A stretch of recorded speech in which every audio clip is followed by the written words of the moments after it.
Good morning, everybody, and happy Tuesday. Beautiful day in Calgary. Did any of you catch that full moon last night? A nice clear sky in Calgary. Did you see it, Brandy? I did. I saw it from the helicopter. It was beautiful. Okay, no need to rub it in, Brandy. A lot of us saw it from the ground. In case you don't know, Brandy owns a helicopter. That's how she gets around. That's why she's always here on time. Yeah, what an incredible moon it was last night, and what a gorgeous day it is today. And happy Tuesday. It was hectic. I was shooting with Lane on CTV this morning, and then I had meetings, and then I had to run here, so I forgot to bring the iris downstairs. However, what I did not forget is our winner, one true babe, but enough about me. Our winner, no, I'm kidding. That is our winner. I love the Insta handles. I love that we don't give real names. I love that we give handles. That is so much more fun.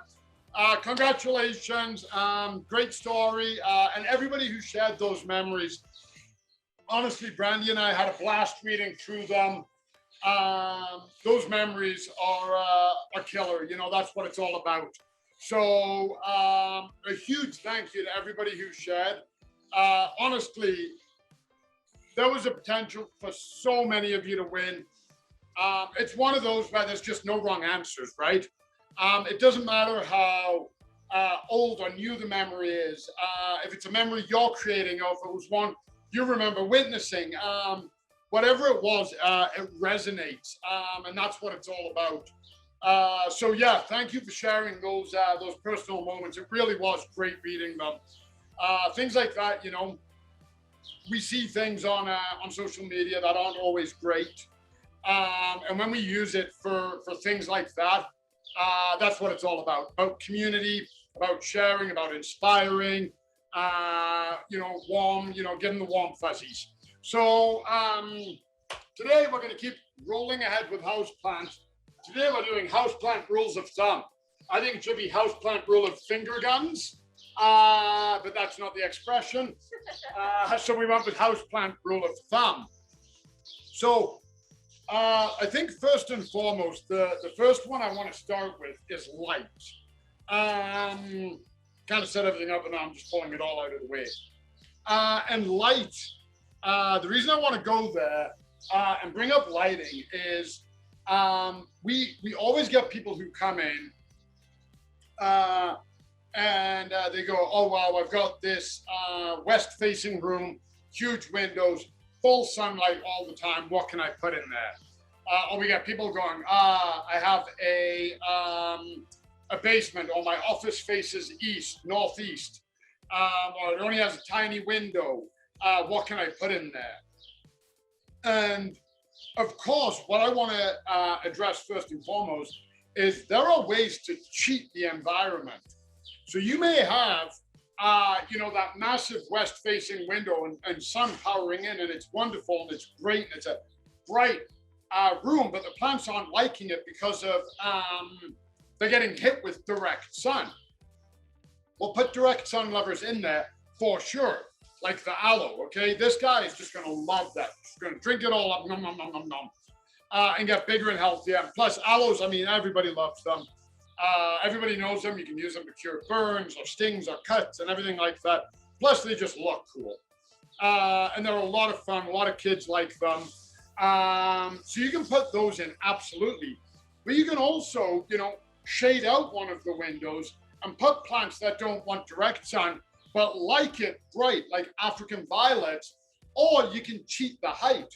So again, like we spoke about when we talked about gardening in small spaces, and we were talking about outside gardening, annuals and whatnot, and we discussed, you know, don't think two-dimensionally. Don't just think on the floor, because a lot of times the sunlight's going to come in through the window and it's going to come across the floor, but it's not going to be hitting the ceiling. And that's where ones like this can come into play. And you can put a monstera and have that hanging. Now, it's probably not going to get direct sunlight, but the brightness of the room and then the reflected light from the floor, from the walls, are going to allow it to drink that in. So play to the environment and cheat the environment. And it's the same with a basement. You know, yeah, you can put in a plant like this, your snake plant, sansevieria, you know, all of your shade lovers, and they'll do fine. But the other option is cheat the environment. And my office upstairs faces directly north. I get no natural, I get a sliver of light first thing in the morning, and it's gone like that. And my office is filled with plants. I'm actually propagating plants right now for a charity.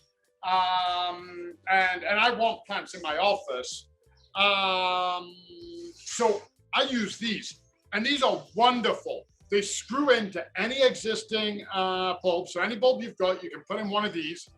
And they're not the best light. We have LED lights, we have fluorescent lights, we've got all kinds of other great things. But these will more than keep a plant alive. So you may have a basement where something like a spider plant or even a succulent isn't going to do great. It's just too dark. Well, you get a lamp. You put your lamp here and you put one of these bulbs shining down on it. Hey, presto, you just created an environment of light in a dark area, and these guys will thrive. So you can cheat the environment. So when you see something like that, yeah, you want to give the plant. You can't. So when I say a rule of thumb, what I mean by that, you can't take an aloe, put it in the basement and expect it to do well. It's just not going to happen. But what you can do is give it what it needs. So the rule of thumb, aloe needs light. Give it this or put it in full sun. Rule of thumb, Monstera, Swiss cheese vine, whichever you want to call it, likes it bright but indirect. We'll hang it so it's not in indirect sun, but it's getting reflected sun, or put it and put a bulb on it. So play to what you've got. Maybe you want one of these. And Jenny and I have one in our bedroom, and our bedroom gets a lot of light. It's got east windows, it's got west windows. And what we've done is we've put it in a dark corner. It gets no direct light. Where it is, it gets shaded out by a dresser. And it is thriving. It is doing great. We've got new growth coming up. So play to the conditions. You can't change the light that they require, but you can make sure they have what they need. So you always want to be aware of the lighting situation, and can you cheat it accordingly? Then another rule of thumb, and I'll go back to these for this, is watering. And a lot of times with houseplants, people are massively guilty of overwatering. I've been there. When I first started getting into houseplants, holy moly, there were certain ones I was wiping them out like it was my job. I couldn't keep them alive, and I started asking my colleagues down here, help me, like, what am I doing wrong? And they're like, you're overwatering. It's not an outdoor plant. You don't have to water it the way you are. And the rule of thumb is let the soil dry out. So, you know, this spider plant, the soil is cool and moist, but I mean, I push down on it on my thumb and I've got flakes and they're just wiping off. There's no dampness here, and look at it, it's doing amazing. The opposite with these guys, you want them to dry out. Yesterday I lifted a cactus and I was like, holy boy, that's light, it needs some water, ha ha ha. No, it doesn't. And we get a lot of people who say, I don't water my cactus a lot, I just give it a few drops every week. It's too much, it doesn't want that. In the desert, in their natural climates, they can go for months and months and months without water. And then they get flooded out, and then months and months and months without water. So I think the last time I watered my cactus at home was January. I got no plans to water it anytime soon. Like I said yesterday, we're starting to see new growth coming off. It's in an environment, it gets a ton of sun, it's loving it, and it's doing its thing. So again, you want to play to the conditions of the plant. Always find out what the watering conditions are, do it. And you may find you have a spider plant, two exact same spider plants, and you put them on either end of the mantle. Well, one is drying out way quicker than the other. That's because maybe it's getting hit with more direct light. Maybe it's above a dry air or below a dry air vent, and the soil is drying out. So again, the rule of thumb is check the soil. Don't rely on what it says, water once a week, or it doesn't need a lot of water. Check your soil and water accordingly. And then another one is fertilize. And that, oops, we didn't need those. These fertilizers, again, rule of thumb, follow the directions. I know you think you're doing better. I know people go, oh, this plant must do it. If it can do good in the shade, it must do amazing full sun. No. Same with fertilizer. Oh, if I need 8 drops per liter, 16 must be great. Absolutely not. Rule of thumb, follow the recommendations. And that's kind of what I want to touch on. And then the other one, so this guy and this guy are the same plant. They're both spider plants. Now, this one, brand new, just came in the store, super healthy. This one is my personal one that I wanted to bring and show you. So like I said yesterday, the winter played havoc with my plants. But, bring this to the camera, you know what, move the cactus before I stab myself repeatedly. Then we'll do houseplant first aid. Look right there at the new growth coming out. Okay, and this is going to form into some new growth, and it's coming out of there. I've got new growth at the base. I adopted this plant, and it was doing really poorly.